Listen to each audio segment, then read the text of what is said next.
Hello friends, फेनोमिक्स technologies के YouTube channel पे आपका स्वागत है। आज हम बात करेंगे इन्फ्लेशन रेट। क्या विश्व एक आर्थिक मंदी की तरफ बढ़ रहा है या ये समय है भारत की अर्थव्यवस्था में मजबूती से निवेश करने का। सबसे पहले समझते हैं इन्फ्लेशन। आजकल इस शब्द की बहुत चर्चा हो रही है। सो इन्फ्लेशन बेसिकली वो चीज़ है जब आपके पैसे की कीमत घट रही होती है और उसी अनुपात में जो वस्तुएं या सर्विसेज आप अवेल करते हैं उसकी कीमत बढ़ रही होती है। एक एग्जाम्पल के जरिए अगर इसे समझा जाए, जो चाय की एक कप प्याली आपको 1970 में मान लीजिए 1 रुपये में मिलती थी, 1980 में उसी चाय की प्याली का दाम 2 रुपये हो गया, 1990 में वो 3 रुपये हो गई, 2000 में 4 रुपये, 2010 में 6 रुपये और आज की डेट में मान लीजिए 10 रुपये में। अब ये हो सकता है कहीं आपको 12 रुपये में मिल रही हो, कहीं 8 रुपये में, औसतन एक एग्जाम्पल समझिए इसे। सो चाय की प्याली उतनी ही चाय जो आपको 1 रुपये में मिलती थी आज आपको 10 रुपये में मिलती है। मतलब पैसे की कीमत कम हो गई है। जो एक समय में 1 रुपये की कीमत हुआ करती थी वो आज लगभग 10 रुपये की वही कीमत है। ये है इन्फ्लेशन। अब भारतीय अर्थव्यवस्था में इन्फ्लेशन रेट किस तरीके से बढ़ रहा है, देखिए। तो अभी रिसेंट आरबीआई ने मॉनेटरी पॉलिसी में आरबीआई गवर्नर ने अनाउंस करा कि वो इन्फ्लेशन को लेकर चिंतित हैं। इसको टैकल करने के लिए उन्होंने ब्याज दरें भी बढ़ाई।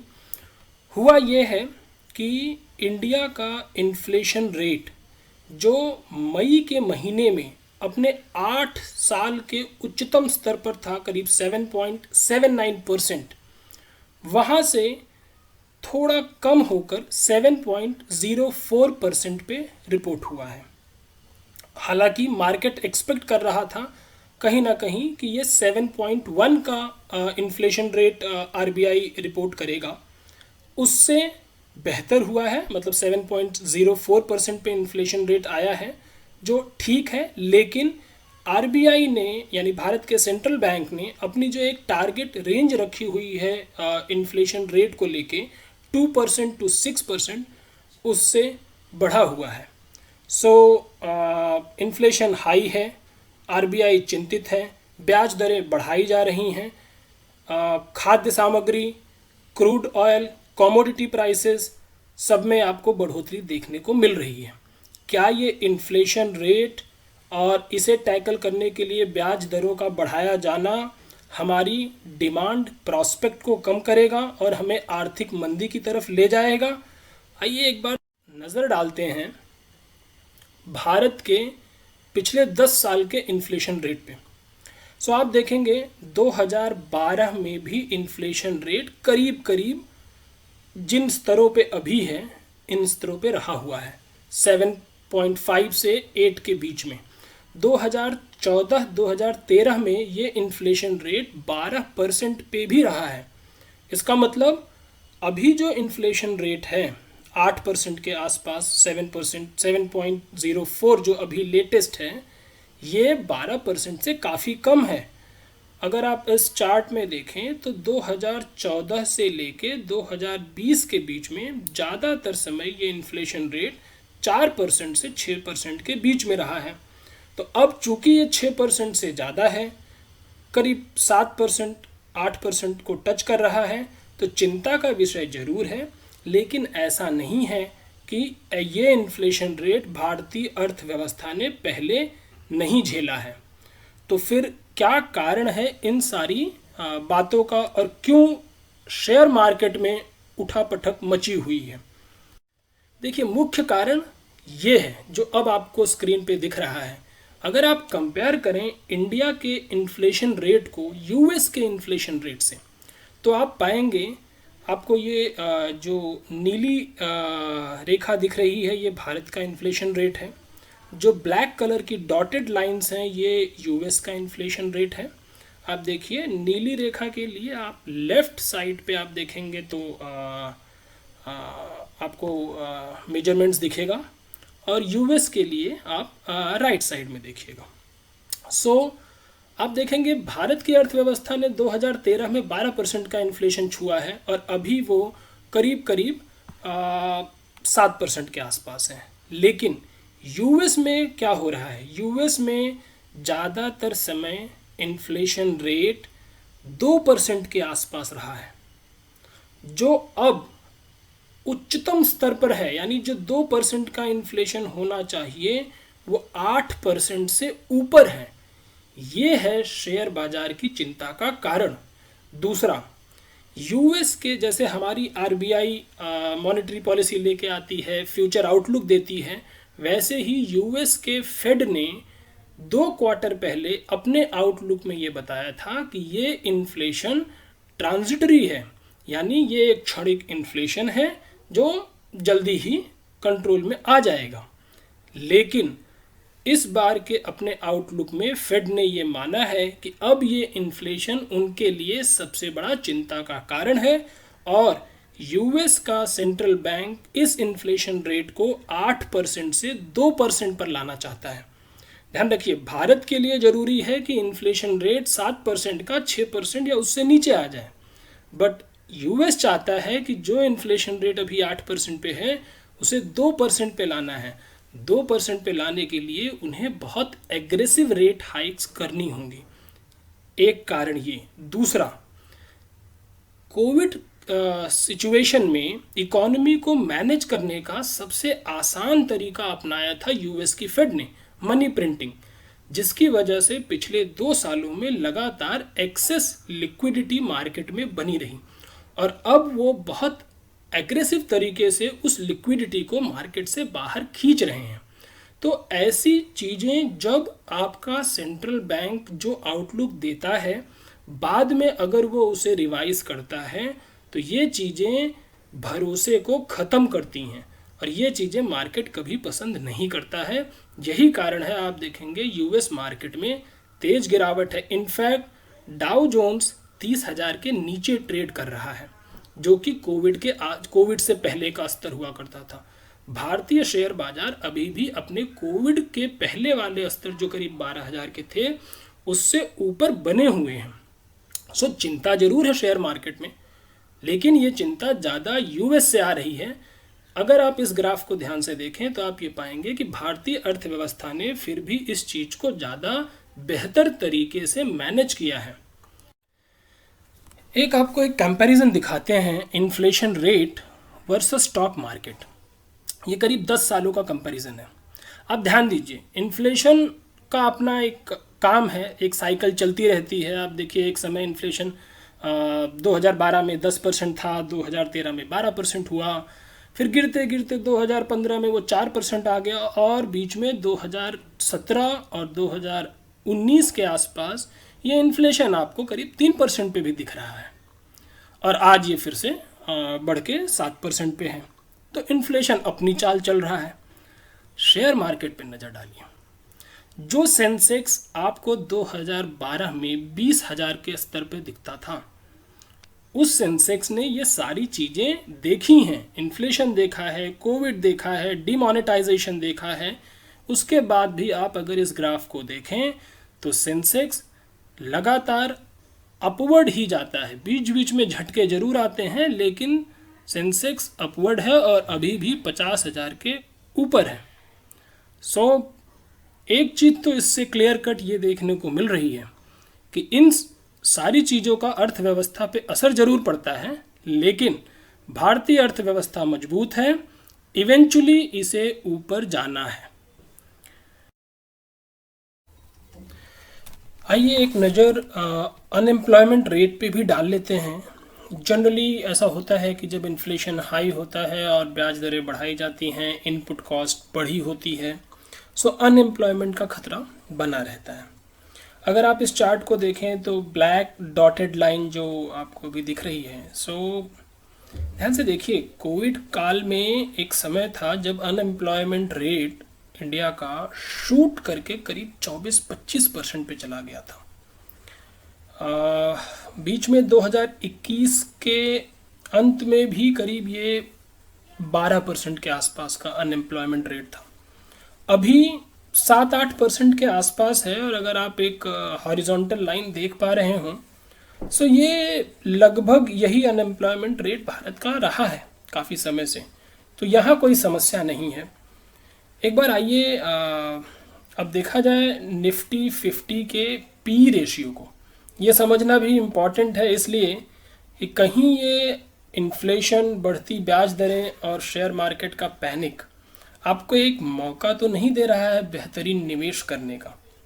सो देखिए, ये आपके सामने निफ्टी 50 के पीई का चार्ट है और साथ में निफ्टी 50 का प्राइस है। आप अगर देखें तो 2004 से ये चार्ट है करीब हमारे पास, जब निफ्टी 1000 के स्तर पर हुआ करता था।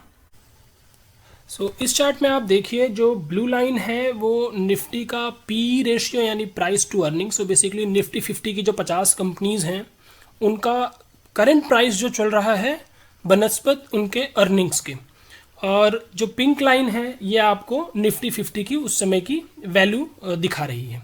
सो आप देखिए, अगर हम ब्लू लाइंस को देखें तो ब्लू लाइन ज़्यादातर समय आपको, आप एक एवरेज निकालेंगे तो 22 से लेके 26-27 के बीच में, यानी मिड 20s करीब आप पकड़ लीजिए, प्लस माइनस 25 के आसपास, थोड़ा बहुत 25 में से कभी 2-3 पॉइंट कम, कभी 2-3 पॉइंट ज़्यादा।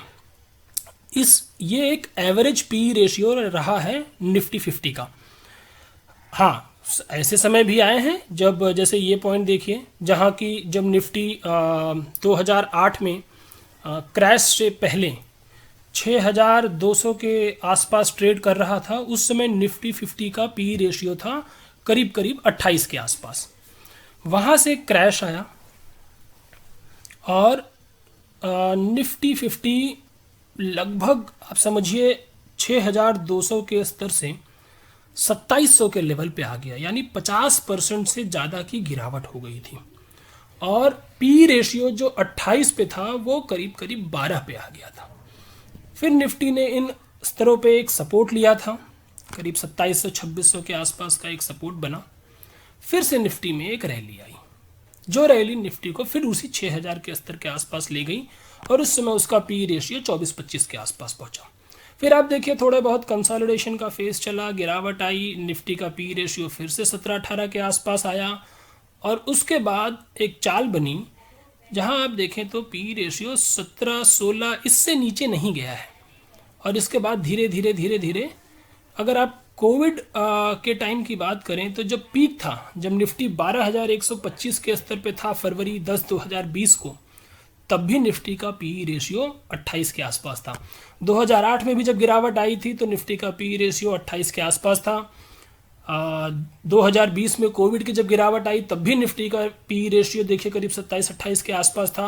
वहाँ से तेज गिरावट आई और कोविड के लोज में जब निफ्टी ने करीब 7,500-8 हज़ार का लो बनाया था, तब पी रेशियो 18 के आसपास था निफ्टी का। वहाँ से हमने एक वर्टिकल रैली देखी जो जनरली देखने को कम मिलती है, बट कोविड काल एक एक्सेप्शन था। देखिए, वो बहुत तेज गिरावट आई, बहुत तेज रिकवरी आई और फिर जब हमारा पीक करीब करीब जो एक टॉप बना था अभी 18,000 के स्तरों पे, यहाँ देखिए ये करीब, तब भी निफ्टी का पी रेशियो जो 18,200, 300, 400, 18,600 का करीब टॉप बना है, तब भी 28 के आसपास हमारा पी रहा है। बीच में एक समय जब निफ्टी 15,000 के स्तर पे था तो ये पी रेशियो 41 था। तो अब पी के चार्ट को अगर आप ध्यान से देखें तो 41 के टॉप के लेवल से इस समय निफ्टी का पीई 19 पे है। आप ध्यान से देखिएगा, निफ्टी का पीई 20 से नीचे है। सो ये पॉइंट आप देखिए, 15,290 का अभी निफ्टी चल रहा है और पी रेशियो 19 के आसपास है।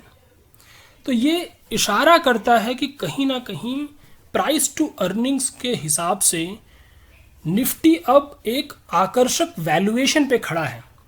लेकिन क्या यहाँ से और गिरावट हो सकती है? बिल्कुल हो सकती है। निफ्टी का पी रेशियो पास्ट में भी 15 के स्तर को छू चुका है, तो 19 से ये 15 जा सकता है। और वैसी सिचुएशन में जो अभी 15,250 की निफ्टी है, ये 14,500 के आसपास जा सकती है। लेकिन अगर आप देखें तो 15, 16, 17 ये पी लेवल्स निफ्टी के बहुत ज़्यादा दिनों तक सस्टेन नहीं करते। कहीं ना कहीं फिर एक अटेम्प्ट होता है जो इस प्राइस टू अर्निंग रेशियो को 24 से 26 के आसपास लेकर आता है। और वैसे केस में आपको निफ्टी में 15-20% की तेजी देखने को मिलेगी। तो अगर पी रेशियो की सिर्फ बात की जाए तो मार्केट बिल्कुल एक आकर्षक वैल्यूएशन पे खड़ा है। आपके लिए मौका बन रहा है अच्छी कंपनीज जिनकी अर्निंग्स बेहतर हैं। अब आपको अच्छी कंपनीज कैसे पता करनी है, उसका तरीका है, हमने फंडामेंटल स्क्रीनिंग के वीडियोस बनाए हुए हैं, प्लेलिस्ट में आपको मिल जाएंगे। उन स्क्रीनर्स पे आप कंपनीज को देखिए, ऐसी कंपनीज जिनकी अर्निंग्स ग्रोथ अच्छी हैं, उन कंपनीज में निवेश करने का सही मौका बन रहा है। एक नज़र निफ्टी 50 के लॉन्ग टर्म चार्ट पे भी डाल लेते हैं। अगर आप इसे देखें, सो निफ्टी 50 सारी गिरावटें, कोविड ड्यूरेशन, 2008 का क्रैश, 2016 का डिमोनेटाइजेशन, तो अगर आप देखें तो सारी चीज़ों को झेलने के बावजूद लंबे समय में अगर आप निफ्टी 50 के चार्ट को देखें तो ट्रेंड हमेशा अपवर्ड रहा है। जो निफ्टी 2004 में आपको 1000-1500 के स्तरों पे दिखती थी, वो आपको 2008 की गिरावट में भी 6000 से निफ्टी में करेक्शन जरूर आया, लेकिन वो 2800-2900 के स्तर तक आया। फिर जो कोविड में निफ्टी 12000 पे हुआ करती थी, उसका दाम गिर के आपको 7500 में एक समय वो अवेलेबल था कोविड में। उसी निफ्टी ने 18000 के लेवल्स को छुआ और वहाँ से अगर आप देखें तो एक ठीक ठाक सा करेक्शन देके निफ्टी अभी 15250 के आसपास है। और निफ्टी तो फिर भी कम करेक्ट हुई है, ब्रॉडर मार्केट में करेक्शन काफ़ी डीप है, लेकिन पी रेशियो के हिसाब से मार्केट आपको एक आकर्षक वैल्यूएशन दे रहा है। समय है अच्छी कंपनीज चुनने का, उसमें धीरे धीरे निवेश करने का। वीडियो कैसा लगा कमेंट बॉक्स में ज़रूर बताएं। वीडियो देखने के लिए धन्यवाद। आपका दिन शुभ हो।